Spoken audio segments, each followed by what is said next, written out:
comme ça, vous avez tout en haut les violences relationnelles qui vont structurer les relations dès le début. Hem et ça, dans la violence conjugale, on le voit très, très souvent, hein. Au début, les relations de couple se passent bien, mais très, très vite, il va commencer à y avoir un petit contrôle, une petite emprise. «Ah, mais tu devrais pas t'habiller comme ça pour sortir. Montre-moi tes codes d'accès de ton téléphone». Bon, voilà. Ça, ce sont des violences relationnelles. Dès le début, elles vont s'installer dans la relation de couple. Et puis ensuite, à l'opposé, les violences conjoncturelles, pardon, avec ou sans précédent, mais elles vont être déclenchées vraiment par un événement, extérieur, un événement chargé de stress, de tension et cetera. Donc quand on parle, nous, de violences conjugales, on parle beaucoup plus des violences oppressives et des violences relationnelles. Les victimes maintenant. Qui sont les victimes de violences conjugales? Ben c'est pareil, il y a pas de profil type de violence conjugale. Il y a pas de symptomatologie de violence. Toutes les catégories, pardon, socio-professionnelles sont touchées. Tous les pays du monde sont touchés. Vous verrez dans nos statistiques si vous regardez un petit peu notre rapport d'activité pour 2024, hem, on a des situations dans le monde entier.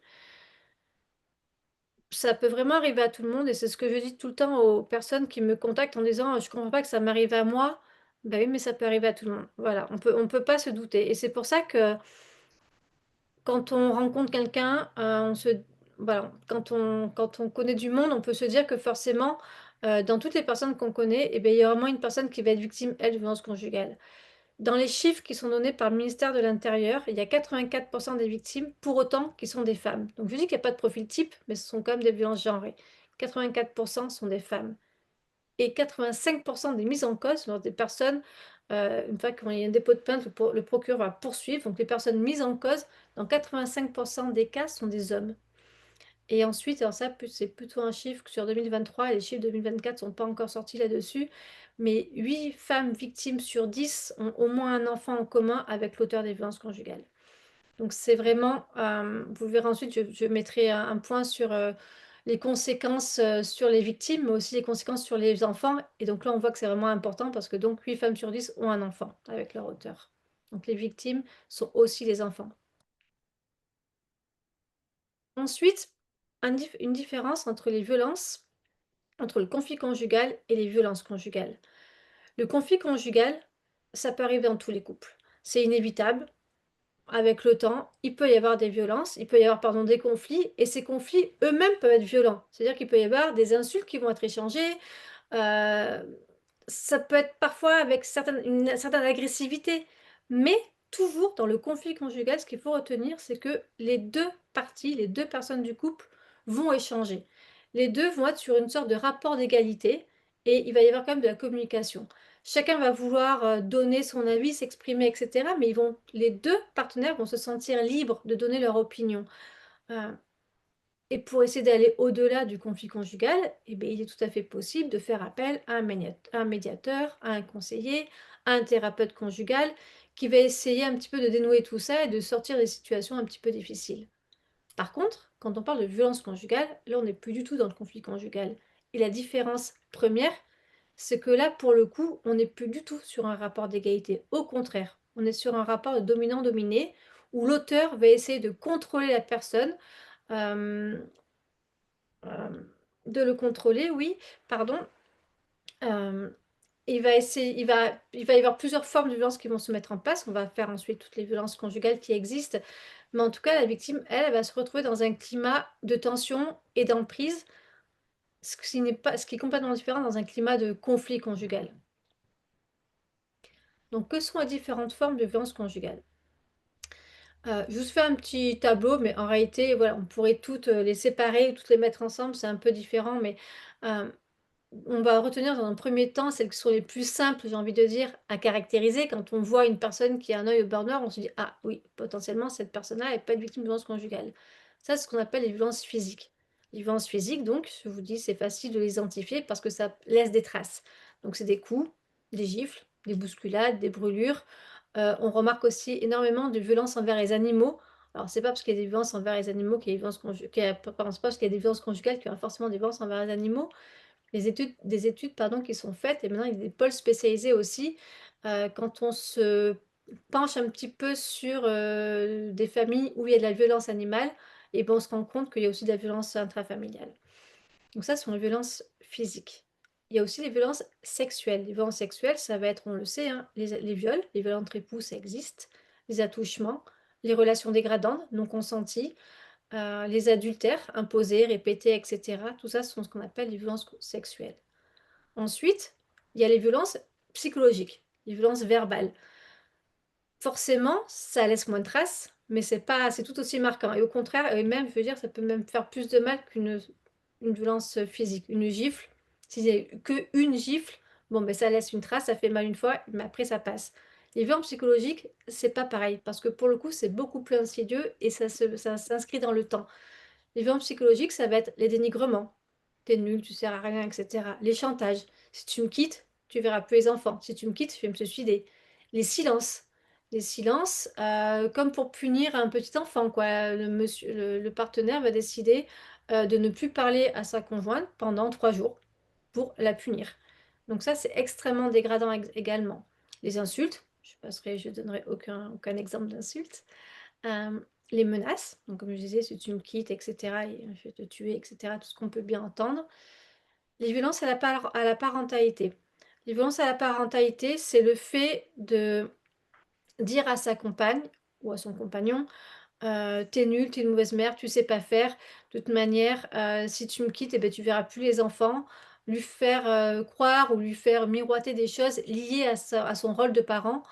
On le voit de plus en plus et surtout après la séparation. Parce qu'il faut savoir que c'est pas parce que le couple se sépare que les violences conjugales sont terminées. Bien au contraire, on sait même que les 6 premiers mois qui suivent une séparation sont les mois les plus délicats et les plus voire les plus dangereux pour la victime.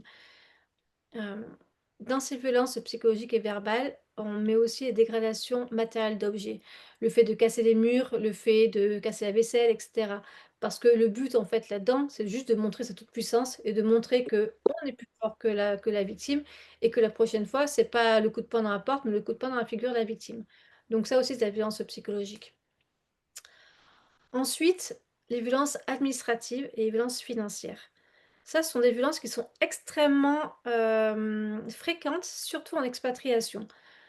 La violence administrative, c'est le fait de retenir les documents administratifs, pièce d'identité, passeport, livret de famille et cetera. Donc les retenir, les cacher, les donner sous condition que, les détruire, les brûler et cetera. En expatriation, ça peut être extrêmement compliqué parce que pour le coup, quand on se retrouve sans ses pièces d'identité et qu'on est bloqué sur le territoire, on ne peut pas sortir du territoire avec ses enfants. Ouais, il peut y avoir plein de conséquences un petit peu compliquées, voire dramatiques quand on n'a plus ces documents administratifs. Il y a aussi ce qu'on appelle les violences financières.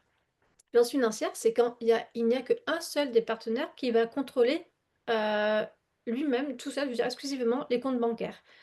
Le fait d'interdire à sa compagne, par exemple, d'ouvrir un compte bancaire, le fait de lui interdire de travailler, le fait de lui demander de justifier du moindre centime, dépensé dans la semaine pour les enfants, pour elle, pour la famille et cetera. Hem, on le verra un petit peu plus loin dans l'exposé, mais ça, quand on est en expatriation, on le sait que ça va être compliqué. On le sait que dans certains pays, on ne peut pas ouvrir de compte bancaire, par exemple.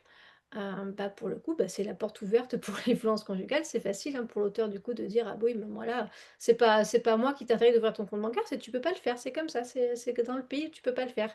Bon, en réalité, on va voir que non, qu'il y a toujours moyen, on peut toujours ouvrir, avoir un compte commun et cetera.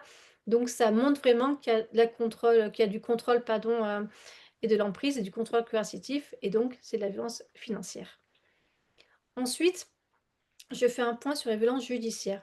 Les violences judiciaires, c'est le fait de faire des procédures, encore et encore et encore, juste pour ennuyer la personne. Ça va être des plaintes et des plaintes à répétition, mais des plaintes mensongères évidemment, des recours abusifs. Quand une décision ne lui convient pas, on va faire un recours, on va faire appel, on va se pourvoir en cassation, ça va être long, du coup ça va être cher aussi pour la victime.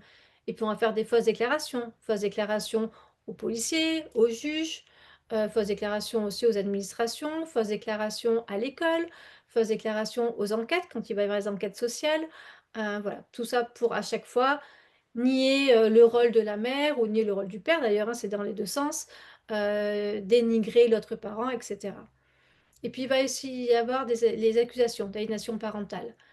L'aliénation, pardon, parentale, certains pays le prennent encore en compte. Heureusement, la France, on essaie de ne plus en parler, mais les pays où on en parle encore.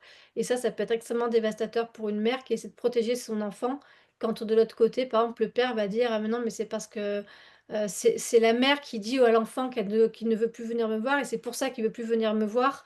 Et du coup, quand les juges disent: «Non mais attention là madame, si vous empêchez votre fils de venir voir monsieur, ben on va vous accuser d'aliénation parentale». Bon, en réalité, c'est juste que l'enfant se rend compte de ce qui se passe au domicile et cetera, donc il faut aller au-delà de ça et c'est pour ça qu'il faut quand même être au courant de ce que c'est l'aliénation parentale et que les enquêtes sociales, parfois, peuvent essayer de, voilà, de dénouer tout ça et de se rendre compte pourquoi un enfant ne veut plus aller chez son papa ou ne veut plus aller chez sa maman ou voilà, ne peut pas partir en vacances et cetera. Pour finir, les cyberviolences. Les cyberviolences, c'est pas nouveau, ça existe depuis très longtemps maintenant. Avec les réseaux sociaux, il y en a de plus en plus. Ça va être le fait de contrôler, donc la personne sur les réseaux sociaux. Comme je disais tout à l'heure, par exemple, comme je disais tout à l'heure, ça peut cette violence-là peut venir dès le début, en fait, dans une relation de couple. Quand, le nouveau petit compagnon, la nouvelle petite copine va demander à l'autre: «Donne-moi ton code, je viens vérifier» ou: «Oh, tu devrais pas mettre cette photo sur tes réseaux, tu devrais pas t'habiller comme ça sur les réseaux». Bon, ben, ça, c'est déjà du contrôle. C'est déjà du contrôle. Hem, le but va être tout le temps de surveiller constamment, constamment, constamment sa victime. Dans les cyberviolences, il va y avoir aussi les diffamations en ligne, les diffusions de vidéos ou d'images, même si les vidéos, les images ont été prises avec l'accord, hein, avec le consentement de l'autre personne, la diffusion, elle, pour le coup, n'est peut-être pas faite avec l'accord ou le consentement de la personne. Donc ça aussi, c'est une cyberviolence. Les dispositifs de surveillance, les caméras, les GPS et cetera, le fait de traquer avec son téléphone ou mettre des traceurs GPS dans la voiture, voilà, tout ça, on en entend de plus en plus parler, mais ce sont donc les cyberviolences. Toutes ces violences, évidemment, si, elle s'est tout le temps répétée, répétée, répétée, ce serait facile aussi, même pour la victime, de s'en sortir, de se rendre compte qu'elle est victime de violences. Malheureusement, c'est pas comme ça. Hem, comment est-ce que l'auteur arrive à faire en sorte que sa victime reste, que son conjoint ou sa conjointe reste avec lui, heu et perde même conscience, hein, et même perde même, en fait, conscience qu'elle-même est victime de violences? Tout ça, c'est parce qu'en fait, c'est fait dans un schéma, dans un cycle de violence conjugale. Donc là, vous avez un tableau qui a été fait par France Victime, un schéma, pardon, qui a été fait par France Victime, qui montre bien les 4 phases des violences conjugales. D'abord, vous avez la tension. Ensuite, vous avez la tension, pendant la période de tension, pendant la phase de tension, l'auteur, lui, de son côté, il va avoir tous les prétextes vont être bons, heu, pour faire monter, en fait, un petit peu cette pression et cette impression pour son partenaire, pour la victime, qu'elle a de marcher, en fait, elle va dire qu'elle a l'impression de marcher sur des œufs. Parce que le moindre faux pas, elle sait que ça va le contrarier. Donc elle va essayer de tout faire pour lui faire plaisir. Elle va essayer au minimum, elle va essayer de ne pas le contrarier au maximum, je voulais dire. Et puis de l'autre côté, l'auteur, et beh, il va être, de plus en plus irritable, il va peut-être essayer de dénigrer de plus en plus, la menacer et cetera. Et en fait, petit à petit, on va donc arriver à la phase de crise. Pendant la phase de crise, la victime, elle va être choquée, heu, pour autant, elle va trouver ça injuste de ce qui lui arrive, mais elle va quand même essayer de comprendre le comportement, hem mais elle va se sentir, seule, elle va se sentir en insécurité, elle va se sentir humiliée, elle va avoir peur pour elle, pour ses enfants et cetera. Elle va avoir de la honte de ce qui s'est passé certainement, elle va avoir de la tristesse, mais elle va se sentir complètement impuissante, elle va pas savoir quoi faire en fait à ce moment-là, juste après la crise. Et lui, l'auteur, et beh, en fait, pourquoi il en arrive à la crise? Parce que tout va l'avoir stressé, tout va l'avoir frustré et donc il va y avoir cet épisode de crise qui va survenir et il aura l'impression d'avoir perdu le contrôle, parce que forcément il y aura eu cette crise. Mais pour autant, ce ne sera pas de sa faute. Il va pas reconnaître que c'est sa faute. Il va dire que c'est parce que c'est la victime qui l'a provoqué, qui l'a poussé à bout et cetera. Et donc forcément, là, on en arrive à la justification. Donc comme je disais, lui, l'auteur, OK, il peut dire qu'il a pété un câble, il peut dire qu'il a perdu le contrôle, mais pour autant, il va quand même minimiser la violence. C'est pas si grave que ça, c'est pas c'est bon, c'est rien du tout. il va s'excuser, il va promettre que ça va passer, ça va pas se reproduire, mais en réalité, il va se déresponsabiliser et puis il va inverser la charge de la culpabilité. Il va inverser, il va dire à son partenaire que c'est de sa faute à elle. Et du coup, elle, la victime, beh, qu'est-ce qu'elle ressent à ce moment-là, dans cette phase de justification? Et beh, elle se dit: «Bah, c'est vrai, en fait, c'est pas si grave que ça». Et puis de toute façon, bah, c'est ma faute. C'est moi, j'aurais pas dû agir comme ça, j'aurais pas dû faire ça. Ou peut-être qu'effectivement le conjoint va dire: «Ouais, mais les enfants, ils m'ont énervé à ce moment-là et c'est trop pénible», et elle va dire: «Oui, c'est vrai, pardon, j'ai mal fait avec les enfants, ils auraient dû être plus sages à ce moment-là». Voilà, ça forcément de sa faute. Elle va même vouloir avoir envie de d'essayer de l'aider, en fait. Et du coup, on va en arriver à la phase de réconciliation. Lui, l'auteur, et donc, comme je vous disais, il va promettre qu'il va pas recommencer, peut-être même qu'il va promettre de se faire aider, peut-être même qu'il ira voir réellement un médiateur, un thérapeute, etc., pour essayer de comprendre d'où vient cette violence, etc. Pour autant, il va quand même rejeter la faute sur sa victime, il va lui-même se déculpabiliser, et elle, la victime, et ben, elle va avoir envie de l'aider, vraiment. Elle va vouloir envie de le soigner. Hem, Souvent, je leur dis aux conjointes quand elles viennent me voir: «Vous n'êtes pas sa psychologue, vous n'êtes pas son infirmière, vous n'êtes pas son punching ball». Mais ça, et ben, elles ont du mal à le comprendre quand elles sont là, dans cette phase de réconciliation. C'est ce qu'on appelle aussi la phase de la lune de miel, parce qu'à ce moment-là, si elles ont déposé plainte, et ben, elles vont retirer leur plainte parce qu'elles vont vraiment avoir envie de l'aider. Si, elles avaient envisagé de faire des démarches, elles vont peut-être pu le faire. Si elles avaient envisagé de se séparer, peut-être qu'elles ont pu le faire. Et puis l'auteur, lui, eh beh, il va redoubler d'efforts, il va redoubler d'attention. Peut-être même qu'ils vont partir en week-end, peut-être qu'il va lui offrir des fleurs, des cadeaux, et cetera. Et elle, la victime, elle va se rappeler de ça tout le temps, en fait. À chaque phase, elle va se rappeler qu'il aussi, il a des bons côtés, qu'il peut être gentil et qu'il peut être sympa et que ça peut être comme avant, ça peut être comme au début. On va le voir un petit peu après sur, le reste du schéma, mais voilà. Et en fait, toutes ces phases-là, eh ben, elles vont être cycliques. Mais plus ça va aller et plus les phases vont être rapprochées dans le temps, plus ça va se rapprocher et être de plus en plus souvent. Et jusqu'à la fois où la crise peut-être de trop ou n'importe, c'est pas forcément une crise de trop, ça peut être une prise de conscience comme ça, où elle va dire: «Bon, ben là, cette fois, non, c'est fini», et à la phase de justification, elle va se dire: «Ben là, c'est fini, il y en aura plus après». Là, c'est un autre schéma qui a été fait, alors pardon, il est très stéréotypé, il est bleu, c'est l'auteur, rose, c'est la victime. Bon, mais c'est des phrases qui sont toutes faites et en fait qui montrent, un exemple très, très concret, et là, l'exemple, c'est le conjoint interdit à sa compagne de sortir. Donc «Je t'interdis de sortir ce soir, tu y vas avec qui? Tu étais où?» et cetera. Ça, c'est la tension. «Je veux pas que tu y ailles, mets ton téléphone», et elle, elle va dire: «Mais non, mais calme-toi, tu me fais peur, attends», elle va essayer de trouver un compromis, mais il va y avoir une crise. Heu, il va y avoir une crise, peut-être qu'il va la violenter, et cetera, donc elle va avoir peur, elle va dire: «Lâche-moi, ne touche pas aux enfants», enfin voilà, tout ce qu'on peut entendre, et puis lui, il va dire: «Bah, tu as bien mérité, tiens-toi tranquille, c'est ta faute», et cetera. Mais petit à petit, il va y avoir la phase de la justification. Bon, et qu'il se calme: «OK, c'était promis, je te promets, je recommencerai pas, mais tu comprends, là, c'est le travail, je suis très stressé, ou les enfants m'ont énervé, ou j'avais un petit peu trop bu», enfin voilà, il va essayer de trouver une justification, lui, pour dédouaner. Et puis elle, elle va dire: «Bon, bah, OK, c'est vrai, et puis en même temps, c'est ma faute. Tous les pas que je sorte, j'avais envie de sortir. Bon, bah, c'est vrai, j'aurais pas dû sortir, c'est ma faute, c'est pas grave, on». Et puis du coup, bah, la réconciliation. Il va dire qu'il regrette, peut-être qu'il regrettera réellement. Il va lui demander pardon, peut-être que réellement il demandera pardon. Ils vont peut-être partir en week-end, et cetera, et puis elle, bah, elle va lui pardonner, elle va dire qu'elle comprend, elle va dire qu'elle aime aussi et qu'ils vont réussir à surmonter tout ça, mais jusqu'à la nouvelle phase de tension. En fait, tout ça, on voit bien qu'il y a pas que de la violence physique. Comme je disais tout à l'heure, hein, si c'était que de la violence physique, ce serait beaucoup plus simple. Mais dans les violences conjugales, il y a une notion d'emprise, de pouvoir et même de contrôle coercitif. Donc on en parlera un petit peu plus après du contrôle coercitif spécifiquement dessus. Mais ce qu'il faut comprendre, c'est que pourquoi, en tout cas comment, l'auteur arrive à faire en sorte que la victime ne parte pas. Je dis pas pourquoi la victime reste, parce que je trouve que ça rejette beaucoup trop la faute sur la victime. Je dis bien, comment est-ce que l'auteur fait pour que la victime ne parte pas? Comment est-ce que l'auteur fait pour que sa victime ne dépose pas plainte à chaque fois? Comment est-ce que l'auteur fait pour que, voilà, il y ait ce climat qui s'installe? Ben en fait, c'est parce qu'on passe par des différentes phases. On passe par 4 étapes successives qui va créer l'emprise et le contrôle. Donc, comme je disais, au début, il y a l'étape de la séduction. Et la victime, elle va tout le temps se rappeler de cette étape-là de séduction. Elle va tout le temps se rappeler qu'il peut être gentil. Parce qu'au tout début de la relation, ben forcément, il va essayer de se montrer sur son meilleur jour, l'auteur. Donc, il va s'effacer au profit de la victime.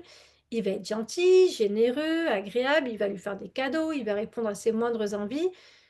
La relation, au début, elle va lui sembler parfaite à la victime. Mais petit à petit, il va faire en sorte qu'elle va perdre sa dépendance affective. Euh, il va tellement réussir à lui faire croire qu'elle ne peut plus vivre sans lui, qu'elle va le croire. Elle va être complètement dévalorisée, elle va être complètement déstructurée, et elle va penser qu'elle ne peut plus rien faire sans lui. Et donc, elle va perdre sa liberté. Elle va se retrouver isolée de sa famille, de ses amis, de ses réseaux sociaux, etc. Elle va vraiment avoir le sentiment qu'elle est incapable de vivre sans lui. Et puis lui, eh bien, il va contrôler tout.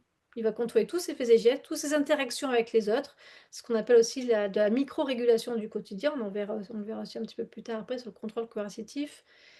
Et tout ça, le but étant de dominer complètement la victime. Il va augmenter sa toute-puissance par une montée d'agressivité, par une montée de menaces, euh, qui va faire en sorte qu'il va la contrôler en permanence, la surveiller en permanence, et donc faire ces petites tactiques de micro-régulation du quotidien.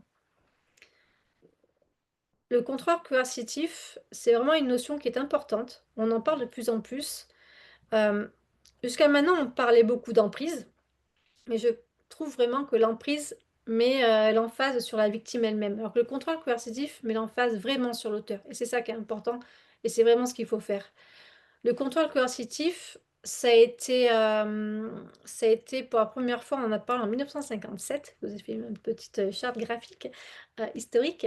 Euh, on en a parlé pour la première fois pour parler des tortures, des méthodes, pardon, de torture qu'avaient subies les prisonniers américains. Excusez-moi, je vois qu'il y a une coquille sur mon petit, sur mon site, c'est pas, pardon. Les prisonniers américains quand ils étaient torturés par les Chinois et les Coréens. En fait, on s'est demandé comment est-ce que des militaires avaient réussi, pardon, comment est-ce que enfin oui, en réalité, oui, des militaires en étaient arrivés à faire ce que leur tortionnaire leur avait imposé, leur avait demandé de faire. Et donc, on s'est rendu compte que c'était par le biais de contrôle coercitif. Cette notion de contrôle coercitif, elle a été reprise par les réseaux féministes et en 2007, elle a même été théorisée par le sociologue Evan Stark, qui en a parlé vraiment comme une forme de captivité domestique. Ensuite, en France, en 2024, on en parle vraiment depuis un petit moment, mais vraiment plus depuis ces 2 dernières années. Euh, Juste en aparté, j'avais fait une formation dans le début des années 2015-2016 aux États-Unis. On parlait déjà de contrôle coercitif, alors qu'on n'en parlait pas vraiment en France. En tout cas, dans mes études, on n'avait jamais entendu parler. Maintenant, on en parle en France. Et il y a même là, donc dernièrement, le 31 janvier 2024, il y a la Cour d'appel de Poitiers qui a rendu 5 arrêts le même jour qui ont pris en compte le contrôle coercitif. Ils ont expliqué, la magistrate en charge de cette cour d'appel a retenu les violences conjugales vraiment en schématisant et en expliquant ce qu'était le contrôle coercitif. Et pour le coup, maintenant, on essaie de voir si ça peut rentrer dans le code de procédure pénale en France. Il y a une proposition de loi qui a été adoptée en janvier 2005, supprimée par le Sénat ensuite, mais bon, c'est la navette, hein, ça va revenir. Donc tout ça pour montrer que c'est en cours d'évolution et c'est une très bonne chose. Les notions d'emprise et de contrôle coercitif, comme vous le disiez, donc c'est des stratégies. Des stratégies qui sont mises en place par l'auteur sur la victime, mais également qui sont mises en place par l'auteur sur lui-même en fait.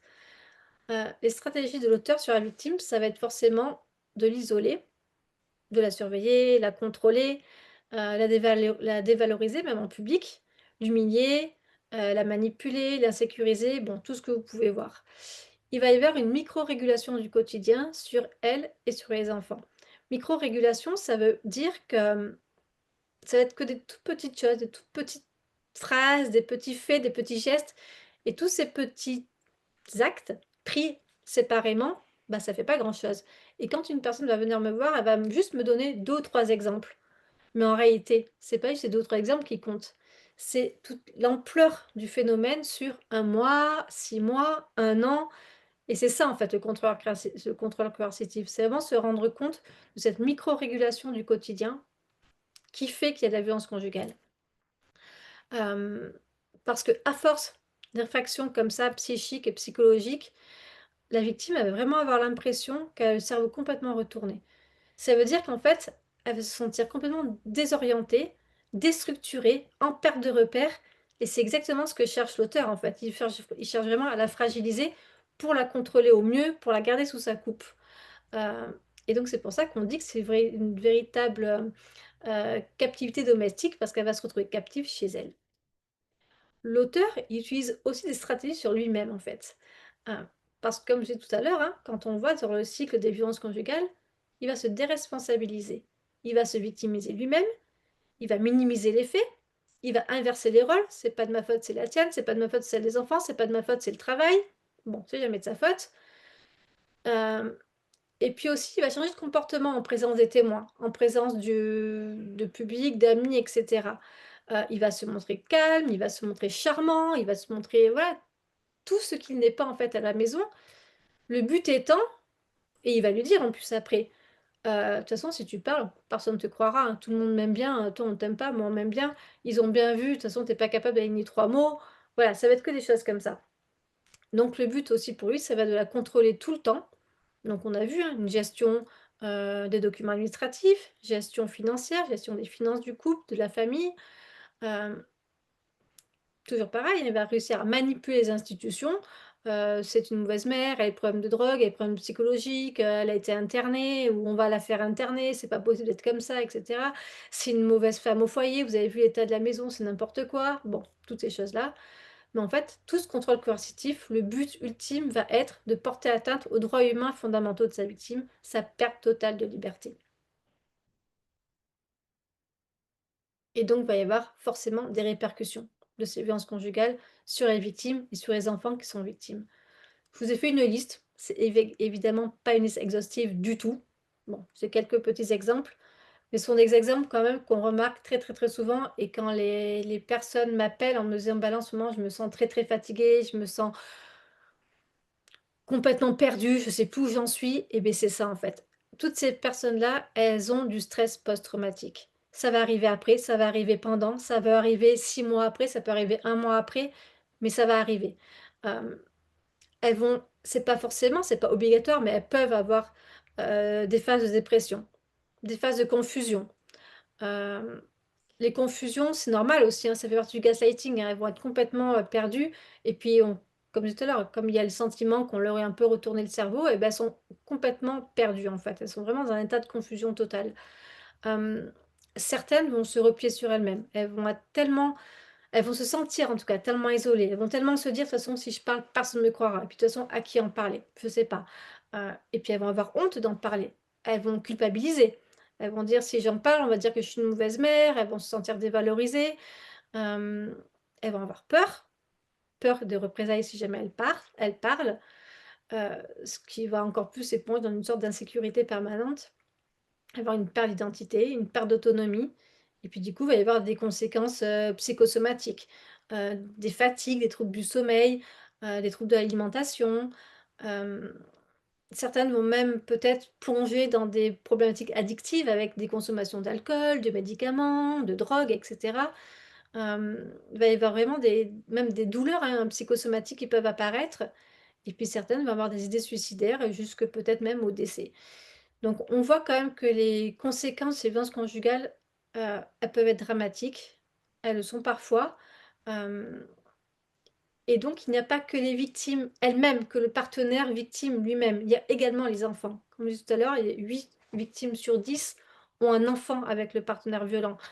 Euh, on sait maintenant que les enfants sont de réelles victimes. Autrefois, on disait que c'est des victimes secondaires. C'est pas vrai. Ce sont des victimes à part entière dans les violences conjugales. On parle, enfin, le terme violence domestique infantile, c'est un terme qui a été inventé, enfin, qui a été trouvé au Canada. Comme toujours, ils sont très très en avance sur le sujet. Et on parle aussi des violences, pardon, vicariantes. Les violences vicariantes, c'est le fait que l'auteur va, une fois qu'il va avoir l'impression qu'il perd son contrôle et son emprise sur sa victime, qu'il ne peut plus l'atteindre elle, par exemple, c'est un exemple, hein, par exemple quand elle se sépare, euh, pour continuer à la contrôler et à asseoir son emprise et son contrôle, il va reporter ses violences sur les enfants. Hem, il va faire exprès, de dénigrer la maman devant l'enfant, ou il va faire exprès de dénigrer l'enfant même. Hem, donc toute cette violence qui va être reportée sur les enfants pour atteindre la maman, ça s'appelle la violence vicariante. Donc les enfants, comme je disais, ils ont aussi des conséquences. Hem, ils peuvent avoir un sentiment d'être responsables de ces violences. Forcément, hein, ils sont au milieu, autrefois, on entendait souvent: «Mais de toute façon, ils sont petits, c'est dans sa chambre, il était en haut, il entendait rien». C'est pas vrai. C'est pas vrai. Les enfants, ils entendent tout. Ils comprennent pas forcément tout, parce qu'en plus, ça dépend aussi de leur âge, de leur état de développement psychique, mais ils entendent. Si la maman va mal, ils le voient. Si le papa va mal, ils le voient. Si un des parents est stressé, ils le voient, ils le ressentent de toute manière. Heu et comme parfois ils se retrouvent, ils voient très bien, notamment avec les violences vicariantes, que, la problématique, et beh, c'est, le droit de garde et d'hébergement. Ils voient bien que les parents se disputent sur qui va avoir la garde, qui va avoir la résidence alternée, et cetera, et beh, ils se sentent forcément responsables de ces violences. Ils se disent que peut-être s'ils étaient pas là, il y aurait pas de violence. Bon, c'est complètement faux, il y aurait quand même des violences, mais en tout cas, c'est le sentiment qu'ils peuvent avoir. Donc ces enfants, ils peuvent avoir des difficultés scolaires, des troubles de l'apprentissage. Au contraire, en sens inverse, ils peuvent aussi se plonger totalement corps et âme dans leurs devoirs et dans leurs études et devenir des élèves brillants, justement pour pas, voir ce qui se passe à la maison, ils vont se concentrer sur leurs devoirs. Donc ça peut vraiment être l'opposé. Mais en tout cas, ils vont aussi également avoir des troubles psychologiques, psychosomatiques, des troubles émotionnels, des troubles du comportement, des troubles, de relationnels, je veux dire, avec les autres.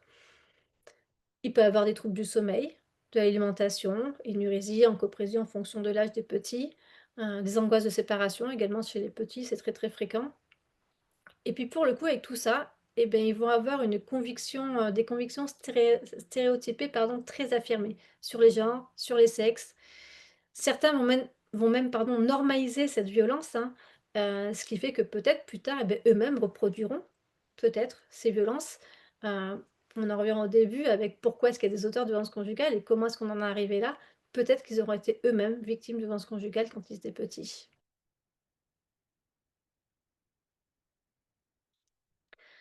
Et pour finir donc, je voulais vous faire un petit, une sorte de cas pratique en fait, sur l'expatriation et sur les violences conjugales en expatriation. Je trouve vraiment, alors il n'y a pas que moi qui le dis évidemment, hein, mais que l'expatriation, c'est vraiment, vraiment un terrain propice aux violences conjugales et au contrôle coercitif. Hem, je vais essayer de prendre un exemple avec une famille lambda qui part en expatriation et une famille où il y a des violences conjugales qui part en expatriation. Dans la famille lambda, quand on va partir en expatriation, une famille lambda, c'est-à-dire une famille où il n'y a pas de violence conjugale. Une famille où il y a peut-être du conflit de temps en temps, mais en tout cas pas de violence conjugale. Dans une famille lambda, quand on part en expatriation, on va être très cliché, hein, c'est un cas pratique, donc forcément, voilà, c'est que des exemples concrets. Monsieur, parce que dans 85 des cas, c'est le conjoint qui obtient un contrat, pour aller travailler à l'étranger, un visa avec un contrat de travail local ou un contrat d'expat réellement. Quand on parle d'expatriation, on le parle vraiment au sens très large, hein, pardon, j'ai pas dit ça depuis le début. Mais en tout cas, voilà, dans mon exemple, monsieur a un contrat pour partir à l'étranger, dans un pays, lambda, on va pas faire de clichés sur les pays, et donc madame va se retrouver conjoint suiveur. Dans une famille normale, il va y avoir une réelle remise, en question du conjoint suiveur parce qu'elle, elle va devoir quitter son emploi certainement, se mettre en se mettre en indisponibilité peut-être de son travail en France ou démissionner de son travail en France. Mais elle va devoir aussi quitter ses amis, sa famille, tout comme le conjoint qui a le contrat bien sûr. Hem, on va arriver dans un pays donc étranger. Il peut y avoir une barrière de la langue. Il peut y avoir une interdiction de travailler parce que certaines fois avec le visa, on n'a pas autorisation de travailler dans le pays. Il y a que le conjoint qui a le visa, donc il y a que lui qui peut travailler. Dans certains pays, il peut y avoir une impossibilité d'ouvrir des comptes bancaires. Très bien. Il va y avoir l'éloignement géographique forcément de fait avec les proches. Très bien. Heu, mais du coup tout ça, bah, ça va quand même renforcer un petit peu la vulnérabilité de la personne, du conjoint suiveur. Mais dans un couple où tout se passe bien, et beh, le conjoint pardon, l'autre conjoint va aider son conjoint suiveur malgré le fait qu'elle ait pas travaillé et bah, trouver sa place. On va peut-être aller fréquenter des réseaux, de Français. Pas on n'a pas forcément envie d'être entouré de Français quand on part à l'étranger, mais des fois aussi ça peut faire du bien. Donc pour ça, il y a quand même, je crois, il y a plus de 150, accueils partout dans le monde, donc accueil, organisation réseau FIAF. Ça peut être un très, très bon endroit pour trouver des Français et enfin discuter et se refaire un petit réseau. Peut y avoir les écoles aussi, hein, donc ça dépend si les enfants sont en école française ou pas, mais si on est en école française, bah, déjà il y a moins, en tout cas il y aura pas la barrière de la langue. Si les enfants partent en école locale, bah, peut-être qu'au début il y aurait une petite barrière de la langue, mais en tout cas, hem, c'est possible d'apprendre la langue, surtout si le conjoint à côté, et beh, il est soutenant, il est motivé, il aide et en fait toute la famille va s'aider, se motiver et toutes les décisions vont être prises en commun en fait, tous ensemble. Hem Pour autant, ça ne veut pas dire que la vie de la femme, conjoint suiveur va être si facile parce qu'on entend quand même des stéréotypes, sur la vie d'expat, genre: «Bah, tu as la belle vie, c'est facile pour toi, tu dois passer tes journées à la plage, tu dois passer tes journées au bord de la piscine, c'est facile» et cetera. En fait, tout ça, heu, tous ces facteurs, de barrière de la langue, interdiction de travail et cetera et tous ces stéréotypes et beh, ça va servir à une seule chose, ça va servir à invisibiliser les souffrances vécues par les victimes qui, elles, par les conjoints suiveurs, qui, elles, sont victimes de violences conjugales. Pourquoi? Parce que donc, comme on l'a vu tout à l'heure, le contrôle coercitif, ça va enfermer la victime dans une forme de captivité domestique. Elle va être complètement isolée, sous surveillance constante, et cetera, privée d'autonomie, et cetera. Mais pour le coup, mais c'est génial pour les auteurs parce que l'éloignement physique, c'est pratique, ça y est déjà. Elle voit plus ses proches parce ils sont à 8 000 kilomètres. Bon, bah, OK, très bien. Pour autant, dans une famille normale, on voit plus ses proches physiquement, très bien, mais on peut les appeler, on peut s'appeler par Zoom, par visio, enfin, je veux dire, voilà, par téléphone, envoyer des messages, et cetera. Dans un couple, il y a de la violence conjugale et du contrôle coercitif. L'auteur, il va surveiller tous ses faits et gestes, il va surveiller toutes ses conversations téléphoniques, il peut peut-être même lui interdire, hein, d'appeler ses parents. Une situation que j'ai eue, vraiment pour vous montrer à quel point ça peut être violent, hein. Mais à quel point aussi, c'est parce qu'on est en expatriation que ça a été possible, que ce fait-là a été rendu possible. Avec le décalage horaire, une famille ne pouvait appeler donc non, en l'occurrence, une dame ne pouvait appeler sa mère que le dimanche matin. Parce que le décalage horaire, c'était pas possible. Toute la semaine, les enfants étaient à l'école, donc il voulait que ses enfants voient, c'est que les grands-parents voient leurs petits-enfants. Bref, dimanche matin. Donc au début, ils avaient pris l'habitude de s'appeler effectivement tous les dimanches matins. Mais petit à petit, qu'est-ce qu'il a dit l'auteur? Il dit: «Mais moi ça m'énerve, tous les dimanches matins, on est bloqué parce qu'on doit appeler ta mère» et cetera. Et petit à petit, ben, voilà, pour éviter de rentrer dans le conflit, comme tout à l'heure, hein, elle marche sur des œufs, donc à chaque fois elle essaie d'éviter le conflit et ben, elle laisse passer ses appels avec ses parents. Et puis petit à petit, au bout de 6 mois et beh, ils appelaient plus qu'une fois tous les 3 4 mois. Et puis petit à petit, par contre, beh, ils s'appelaient pratiquement plus jamais. Heu et là, l'auteur, beh, il avait réussi, mais en même temps, c'était pas de sa faute, c'est juste parce que c'était pas pratique d'appeler le dimanche. Donc toujours quand, hem, on va parler de lui et beh, lui, il aura le beau rôle et puis il va dire: «Non, mais c'est pas de sa faute, c'est parce qu'on peut pas appeler en un autre moment que le dimanche. En même temps, le dimanche, c'est pas pratique parce qu'on sort en famille». Bon, même si c'est pas vrai, ils sortent pas en famille, mais c'est pas grave. Lui, il a toujours des bonnes excuses, en fait, et des bons arguments pour, dire que c'est pas de sa faute à lui, c'est l'expatriation qui fait que. Pareil, l'ouverture de compte bancaire, bah, si on ne peut pas ouvrir un compte bancaire, bah, c'est pas grave, on peut ouvrir un compte commun. Mais dans un couple où il y aura des violences conjugales, il y aura pas de compte commun qui sera ouvert. Madame devra justifier de tous ses faits et gestes, de toutes ses dépenses, moins de centimes dépensés. Et puis en plus, à qui est-ce qu'elle va pouvoir en parler cette victime? On sait, hein, que les violences conjugales, quand on commence à en parler, quand on habite dans une grande ville, bah, c'est compliqué parce que, bah, des fois, on ne sait pas forcément vers qui se tourner. Quand on habite à la campagne, c'est encore plus compliqué parce que les institutions sont assez loin. Mais alors quand on est en expatriation, à qui est-ce qu'on va en parler? Un, on ne connaît pas le rôle de chacun, du consulat et députés, des associations locales, et cetera, on ne connaît pas. 2, pour peu qu'il y ait une barrière de la langue, des fois quand c'est l'anglais, bah, c'est facile. On parle plus ou moins anglais, on peut toujours se débrouiller, et cetera. Mais exprimer ses sentiments, son vécu, ses ressentis en anglais, c'est pas facile. Et puis en plus, là, je parle que d'anglais. Imagine d'autres langues qui sont encore plus compliquées, qu'on n'a jamais appris à l'école. Enfin, ça peut être vraiment très, très compliqué. Hem, je dis l'anglais, mais aussi l'espagnol, l'italien, et cetera. Bon voilà, ça peut être compliqué de ne pas parler de ne pas s'exprimer dans sa propre langue, natale, native. Heu Et puis pareil, on va essayer d'en parler à sa famille ou à ses amis ou à ses proches en France. Mais il y a toujours ce petit cliché de la femme expat au bord de la piscine. Maman, attends, mais de quoi tu te plains? T'as la belle vie. Attends, souris un peu, quoi. Essaie, voix positive. Ça va quand même pour toi. C'est compliqué.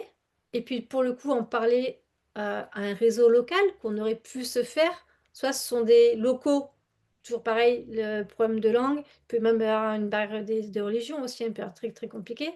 Euh, et puis si c'est le groupe local de Français qu'on a rencontré, etc., bah, c'est dur parce que, comme j'ai dit tout à l'heure, peut-être que l'auteur, lui, en public, il se montre très charmant, très gentil, et puis la victime va se dire, mais personne ne va me croire. Puis surtout que l'auteur va lui dire, de toute façon, si tu te parles, personne ne va te croire. Donc, de toute façon, elle ose même pas en parler, en fait. Elle se dit que de toute façon, elle n'aura pas de porte de sortie.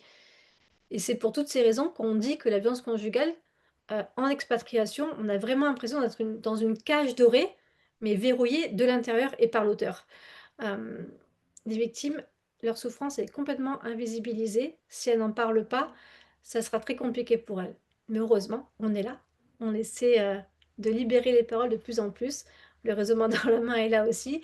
Toutes les associations, il y a beaucoup d'associations locales hein, qui aident les victimes. Il y a des associations en France, des associations en local. Le consulat aussi est là pour aider les victimes, pour les orienter vers les bonnes personnes.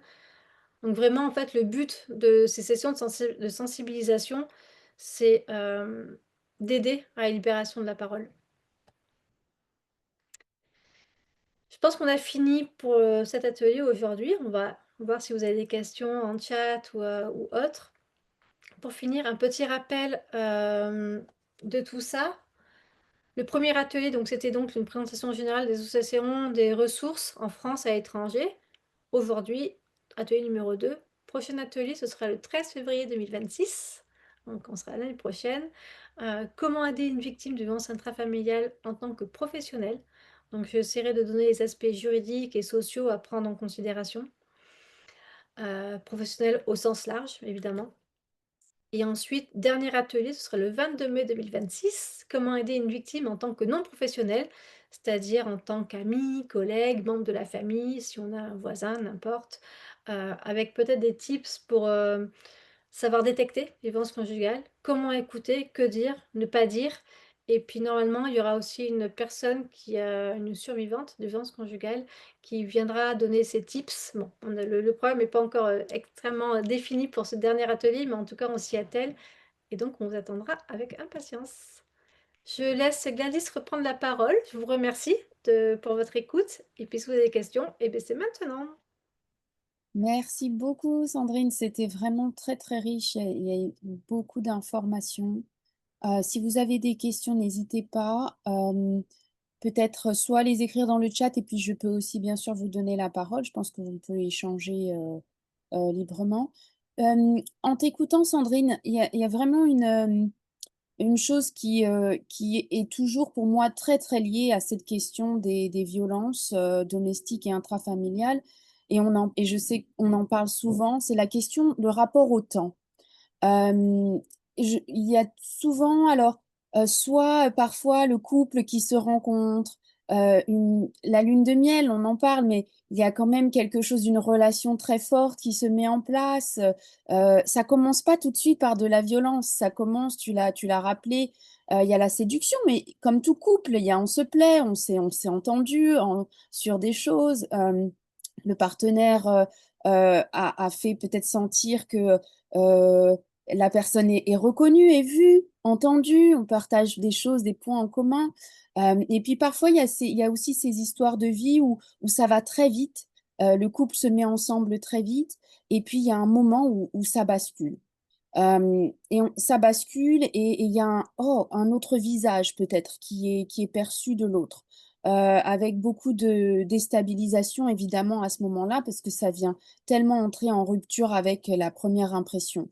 Hem et puis tu parlais de ce cycle et je le mets en avant parce que c'est quelque chose qui revient souvent, dans les situations où les personnes avec qui je parle disent: «Oui, en fait, il y a quelque chose qui se répète», mais ça vient pas tout de suite.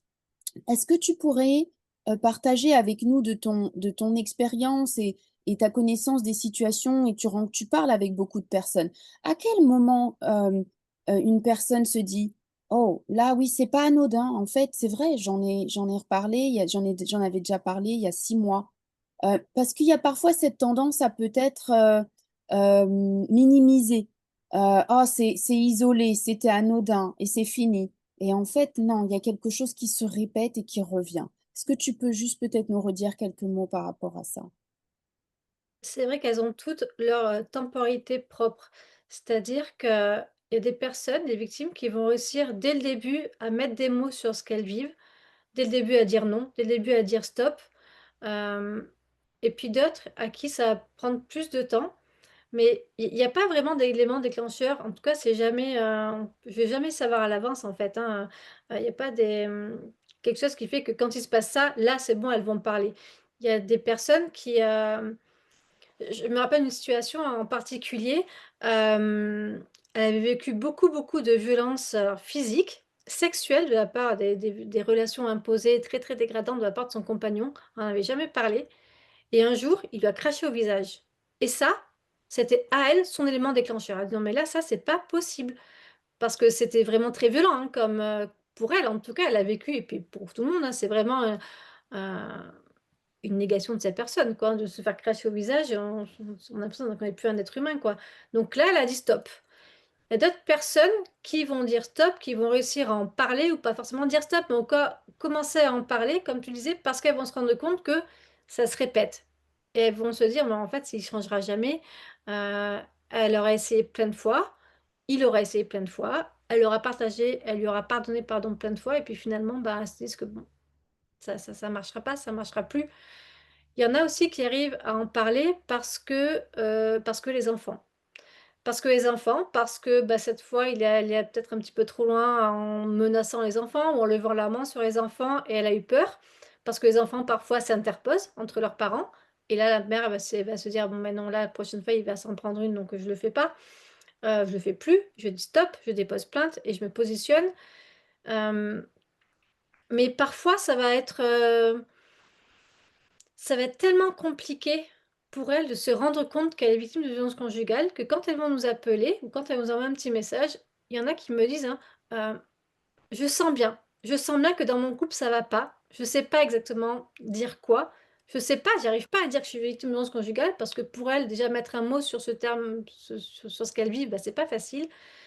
Heu et puis souvent elles me disent: «Mais il m'a jamais frappé, je peux pas dire que je suis une victime de violences conjugales». Et après, elle me raconte tout ce qui se passe.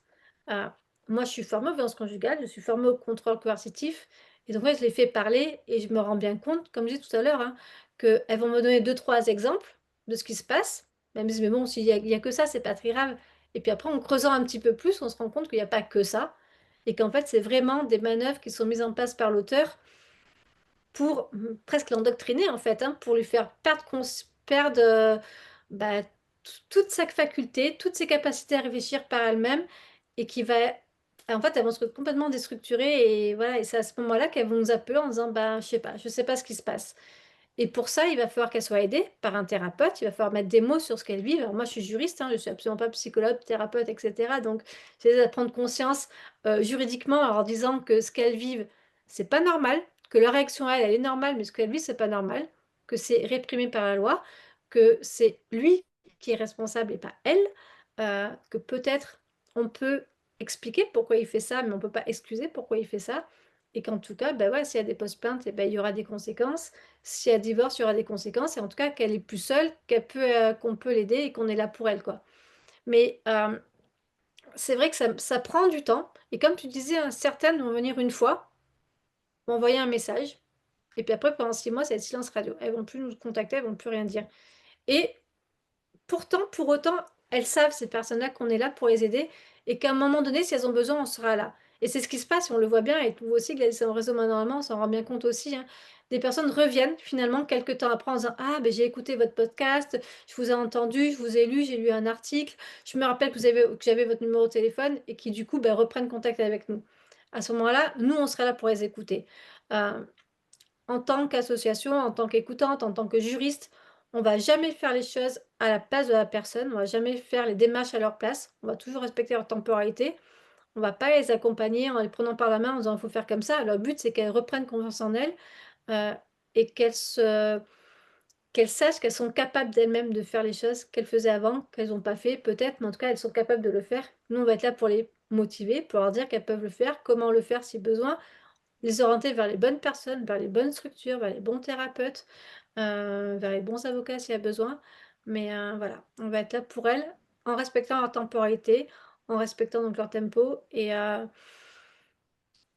sans voilà, sans les forcer, sans les presser surtout et dès qu'elles envoient un message, nous pour le coup par contre, on va pas mettre 6 mois à leur répondre parce que on sait que c'est maintenant qu'elles ont besoin d'avoir une réponse. Donc on sera là au plus vite en tout cas pour leur répondre. Merci, c'est vrai, c'est très juste ce que tu dis et je trouve aussi que, il y a toujours des choses à apprendre quand on vit, ailleurs, donc de vivre aux États-Unis, il y a aussi des très bonnes pratiques.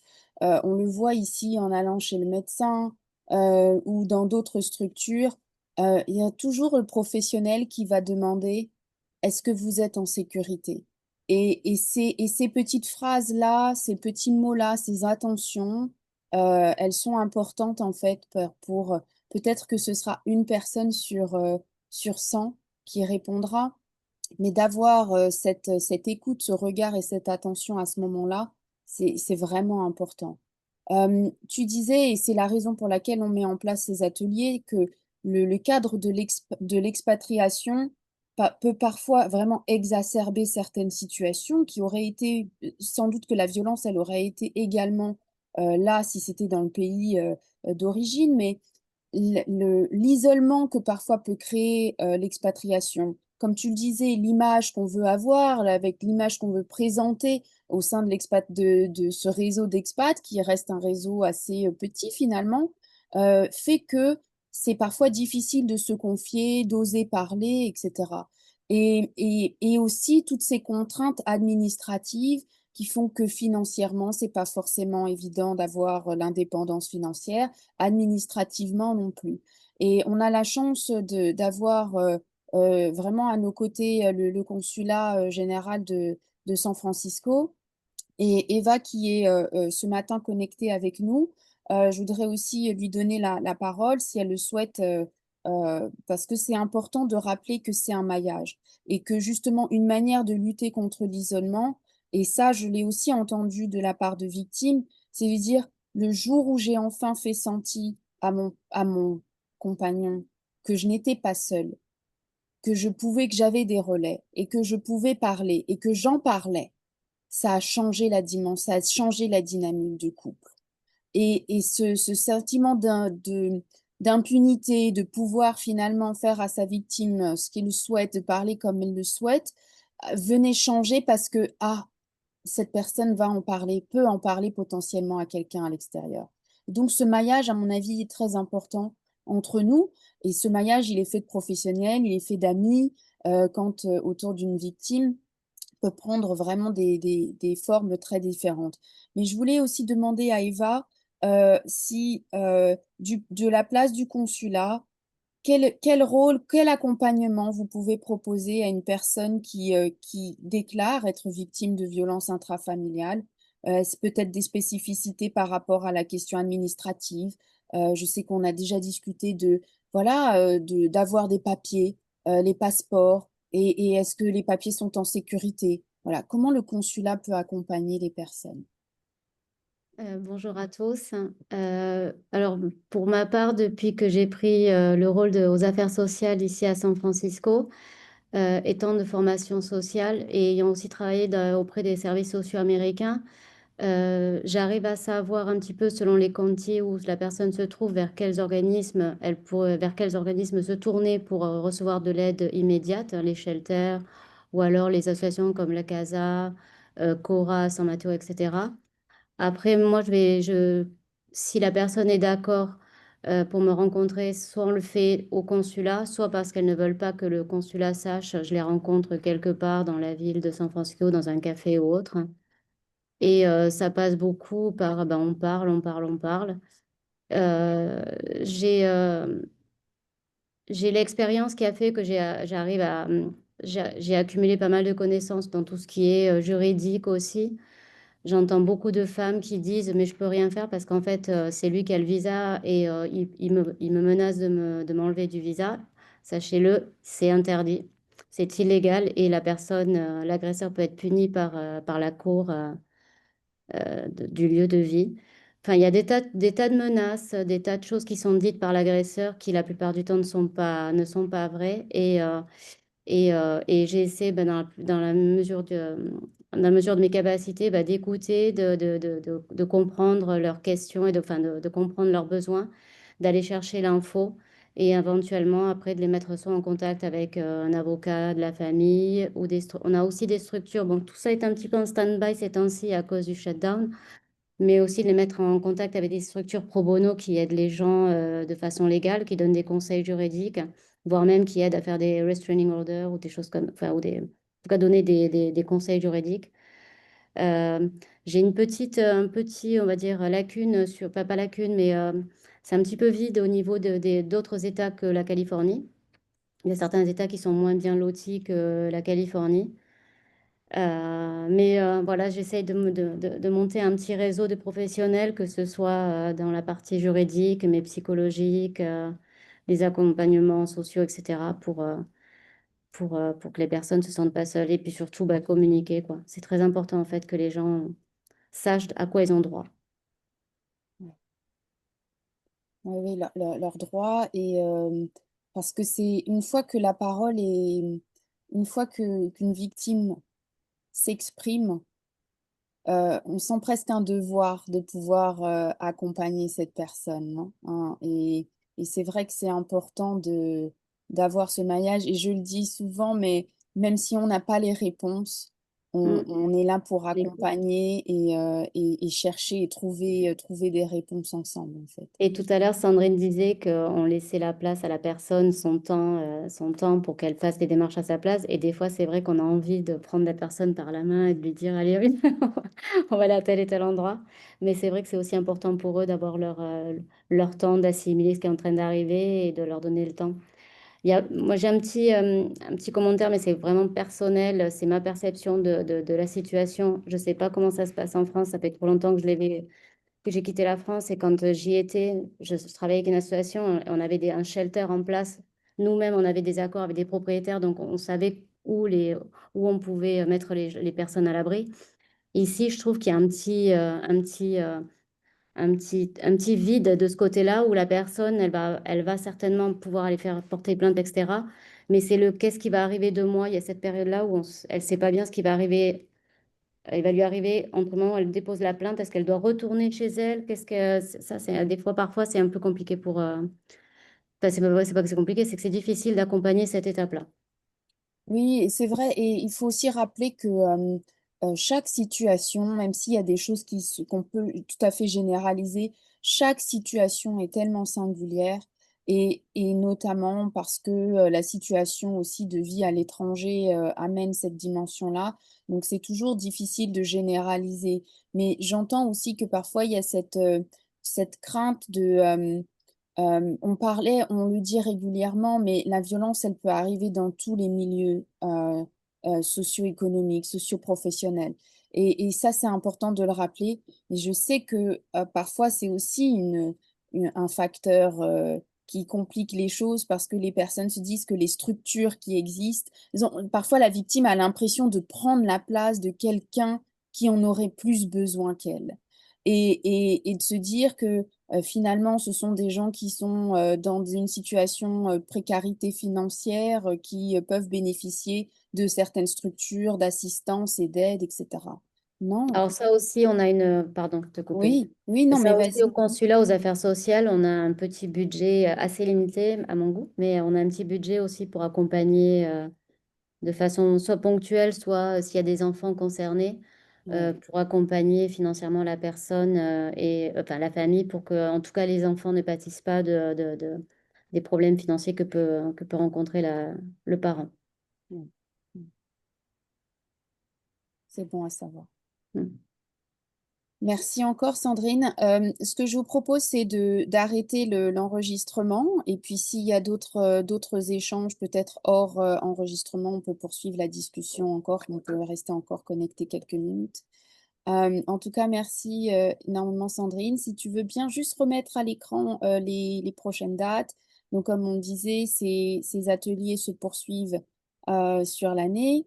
Il y en a encore, une qui arrive, en février, donc en 2026. Et on a essayé de penser un petit peu, au temps aussi spécifique après les fêtes. Il y a des moments, déjà de disponibilité pour les uns et les autres et puis, des moments qui sont parfois un petit peu sensibles, et de penser aussi à la fois aux personnes qui le vivent et aux personnes qui accompagnent et qui peuvent entendre et écouter, puisqu'on est vraiment persuadés qu'on a tous un rôle à jouer dans cette écoute qu'on peut apporter, juste d'orienter, quelqu'un qui rencontrerait une difficulté. Merci beaucoup de vous être connectés avec nous ce matin et de nous suivre et de suivre le réseau et nos actions. Si vous avez, voilà, une compétence particulière et que vous souhaitez, apporter, aussi votre soutien, au sein de la communauté, vous pouvez toujours nous envoyer un message au réseau Main dans la main. On aura plaisir à échanger, ou peut-être à renvoyer sur d'autres structures qui peuvent, être appropriées. En tout cas, merci infiniment Sandrine pour ton travail et ton accompagnement, et tes éclairages. Merci à vous et puis merci à Eva aussi. Oui.